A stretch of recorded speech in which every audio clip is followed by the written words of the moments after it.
C'est une rencontre extrêmement importante pour le PNDL et pour le ministère. C'est une rencontre qui se tient chaque année à la même période au niveau du comité de pilotage pour évaluer, apprécier donc, notre action durant toute une année. Ça permet donc d'apprécier également la mise en œuvre des recommandations de l'année dernière. Alors, d'après la présentation, ce que nous voulons donc d'entendre et ce que nous avons vu durant cette année, que ce soit au niveau de l'Assemblée nationale, au niveau des collectivités, c'est partout le même discours, une satisfaction totale des élus locaux par rapport aux actions menées par le PNDL. De par sa forme, de par la nature des actions, la diversité des actions et le fait également que ce sont les maires eux-mêmes, les collectivités territoriales qui exécutent les actions, qui identifient. Nous notons également un autre élément important, c'est-à-dire que les chaînes de valeur qu'on a installées dans le domaine de l'agriculture, dans le domaine de l'élevage, ça c'est une nouveauté, c'est un élément extrêmement important. Il faut produire, il faut encadrer, il faut installer la chaîne, il faut diversifier les actions.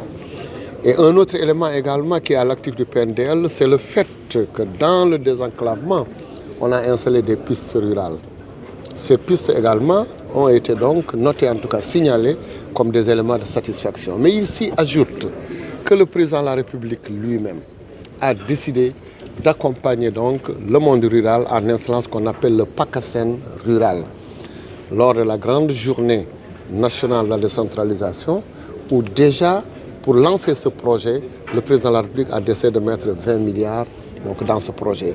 Donc c'est dire que c'est plusieurs actions, que d'ailleurs pour anticiper le PACASEN rural, le PNDL a travaillé pendant 1 an sur ce projet et donc des partenaires se sont manifestés et l'État également pour impulser l'installation, le démarrage donc, de ce PACASEN rural a mis 20 milliards.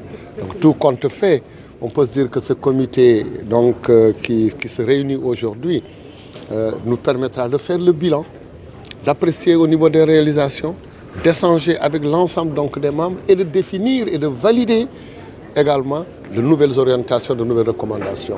Vraiment, c'est l'objet de cette rencontre de ce matin pour que 2023 soit une année de réalisation, une année de concrétisation et une année de lancement du PACASEN rural. Nous notons des satisfactions, des taux de réalisation qui atteignent 83%.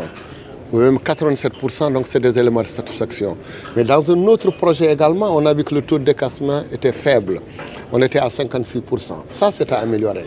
Et un autre élément à améliorer, comme que nous avons aujourd'hui encore un autre dossier beaucoup plus large qui fera qu'il y aura l'équité territoriale. C'est l'ensemble des collectivités qu'il faut atteindre.